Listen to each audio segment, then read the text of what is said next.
WD विभाग भर्ती 2026 के बारे में अगर आप भी यहाँ पे सरकारी नौकरी की तैयारी करते हो तो यह वैकेंसी आपके लिए मोस्ट इंपॉर्टेंट रहने वाली है। बम्पर वैकेंसी है, साथ ही साथ कंपटीशन बहुत कम रहता है।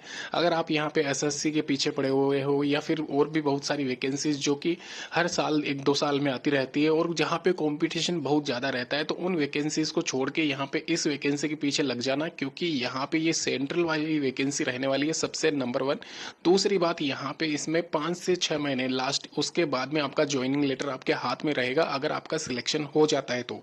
ध्यान रखें, यहाँ पे इसके रिगार्डिंग पूरा स्केड्यूल यहाँ पे जारी कर दिया गया है। जो यहाँ पे इसका एग्जामिनेशन है टेंटेटिव, वो 2 महीने बाद में आने वाला है और कहीं ना कहीं 3 से 4 महीने के भीतर यहाँ पे इसका रिजल्ट भी डिक्लेयर हो जाएगा। तो अगर आपको यहाँ पे 2026 के अंत तक सरकारी नौकरी चाहिए तो इस वैकेंसी के लिए जरूर आवेदन करना। बिना एग्जामिनेशन के ये वैकेंसी कंडक्ट की जाएगी, यानी कि इसमें जो एग्जाम लिया जाएगा आपका वो खाली और खाली यहाँ पे सुपरवाइजर और कलर के पदों पे होगा, एमटीएस के पदों पे नहीं रहेगा।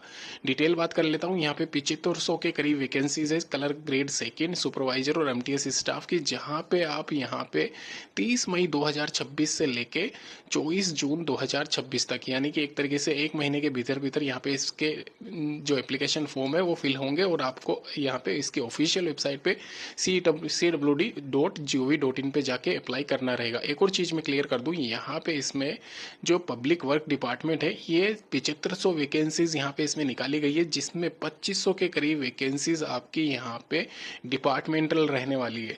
तो साथ ही साथ अच्छी खासी वैकेंसीज ये मैं कह सकता हूँ। और यहाँ पे एक और चीज़ क्लियर कर दूँ, इसमें बहुत कम कॉम्पिटिशन इसलिए भी होता है क्योंकि इसमें पदों की जो संख्या यहाँ पे दी गई है, मोस्टली पद टेंडर बेस्ड रहते हैं, लेकिन अगर एक बार आपका सिलेक्शन हो जाता है तो 3 से 4 साल के भीतर भीतर आपका परमानेंट कर दिया जाएगा। इसलिए बहुत कम लोग यहाँ पे इसमें इंटरेस्टेड रहते हैं। लेकिन मैं आपको फिर से कहूँगा, 18 से 40 साल के बीच में अगर आपकी आती है, एज क्राइटेरिया फुलफिल करते हो तो इसको अप्लाई कर देना। इसमें बहुत कम कट ऑफ जाती है, 20 नंबर सीधे तौर पे आपको एकेडमिक रेशियो के दिए जाते हैं। यानी कि एक तरीके से अगर आपने जो आपके 10th या 12th में जो भी अभी मैं क्वालिफिकेशन बताऊंगा उसके आधार पर अगर आपके 50% भी मार्क्स है यहाँ पे 12th क्लास में या 10th क्लास में, तो आपके सीधे तौर पे 10 नंबर ऐड होते हैं। ऐसा ही यहाँ पे अगर आपके 100 में से 100 होंगे तो 20 नंबर ऐड हो जाएंगे।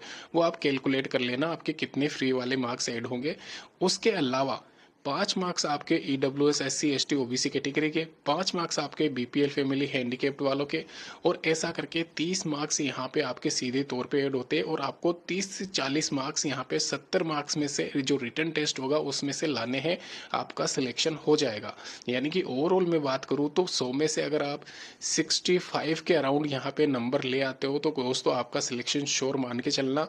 इससे ज़्यादा इसमें कट ऑफ नहीं जाती है और आराम से आप ले सकते हो, क्योंकि यहाँ पे इसमें जो सिलेबस है, सामान्य ज्ञान करंट अफेयर के 35 क्वेश्चन आपके आते हैं 70 में से, यानी कि 50% वेटेज आपका जीके का है और करंट अफेयर का है। इसके अलावा रीजनिंग के फ्री नंबर ये मान के चलना, 20 क्वेश्चन 20 मार्क्स के आराम से आप में से कोई भी ला सकता है, और 15 क्वेश्चन 15 मार्क्स के। तो यहाँ पे जो पिछली बार वैकेंसी कंडक्ट की गई थी, 5500 के करीब वैकेंसीज थी, वहाँ पे जो कट ऑफ गई थी आपकी, वो कट ऑफ गई थी यहाँ पे 60% के आसपास, 60 या 62 के आसपास कट ऑफ गई थी। तो यहाँ पे मैं, मेरे कहने का मतलब यही है, इससे ज़्यादा कट ऑफ नहीं जाएगी। और जो नंबर ऑफ एप्लीकेंट थे, मैं वापस से बता रहा हूँ, 1 लाख भी नहीं थे, 70-80 हज़ार के आसपास लोगों का फॉर्म आया था। इस बार हो सकता है थोड़ा सा ज़्यादा हो जाए, लेकिन वैकेंसीज भी उसके अकॉर्डिंग ज़्यादा ही है। तो यहाँ पे आपको अगर थोड़ी बहुत भी तैयारी कर रखी है, एप्लीकेशन फॉर्म भर देना। जो डाउट है नीचे कमेंट जरूर करना। धन्यवाद, लाइक जरूर कर